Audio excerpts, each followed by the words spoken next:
Sorry, go Blew ahead. me away, Carrie, when we were watching and talking about that and our spirit guides, and Mhm. you had said, okay, someone behind you has just come out of the shadows. I'm like, what? He's like, yes, he's light green, he's huge, he's muscular, he's like got muscles like you've never seen before. He's tall, and I'm like, are you sure it's not a mirror you're looking into? Like, it might be my reflection that you see back there. And No, then I made a few jokes about him, and he did not take to that on the outside. But on the inside, you he said was laughing. He was he laughing was inside. laughing. But let's get back to Dolores Canyon. Okay. This next segment, again, is just kind of blew my mind because even before I heard it, it's kind of what I had thought happens. She gets kind of into what happens when we go through a dream state, or Mhm. so. Let's watch this couple minutes. When I'm talking to an audience, I say, how many of you have ever had near-death experiences? There's always people in the audience that say they have had near-death experiences. I don't care what the doctors say, it's very, very real. That I've had enough proof of it in my work, I know it's very real. But in most of the near-death experiences, the person either going through a tunnel or they're going out of their body, they are going toward a huge light. And they never reach that light. They usually are turned back before they get to that light. Usually there's somebody there who says, are you sure you want to go? You have a choice, but maybe it'd be better if you go back. Your family needs you, things like that. But sometimes there's someone there to give you a choice if you want to return or do you really want to go on. It's your decision. But whenever they decide to go back, they never go all the way to that bright light. I found out what that bright light is. This is why they don't actually die, because they don't go all the way. The bright light is a huge energy source. You may even want to call it God if you want to, but it's a powerful energy source. And when you actually do leave your body and die, you go through that light.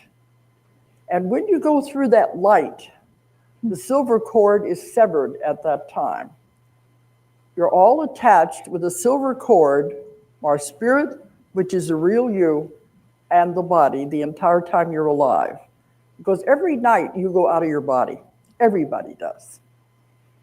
The spirit, the real you, imagine how bored it would get sitting around waiting for the body to wake up. The body's what gets tired. The real you doesn't. And so it's sitting around waiting for you to get up. Okay, let's get on with it. As soon as the body goes to sleep, you're out of there, having all kinds of adventures. You're going to the spirit side, you're talking to your guides and your masters and getting instructions, or you're off anywhere you want to go in the world, seeing people, looking in on them, whatever you want to do, or you can go off to other planets, other dimensions. You do this every night, but you don't know it because, well, you're not supposed to know it for one thing, it'd be too confusing. But the only way you remember is if you have dreams of flying or dreams of strange, unfamiliar places. So we're off having all these adventures every night. And in toward morning, when it's time to get back to the body, we are connected with the silver cord the whole time. You're reeled in, so to speak. They reel you back in to where you're back in the body again. Then the body has to wake up and you're ready to continue your Yeah, I'm so curious to hear your take on this. yeah. I don't believe in reeling in. Okay. I never went into the light. I never saw that tunnel of light. In my first death, it was all darkness. And until God and Jesus came by my side, and then that darkness ran. But the second death, I popped up. I slid out of my body and I hovered there for a millisecond. And this big brown bird came and picked me up and told me it was bringing me to the council. And that made me choke up because I knew that through another experience that they were having counsel on me and whether to bring me back or to allow me to stay here in this realm.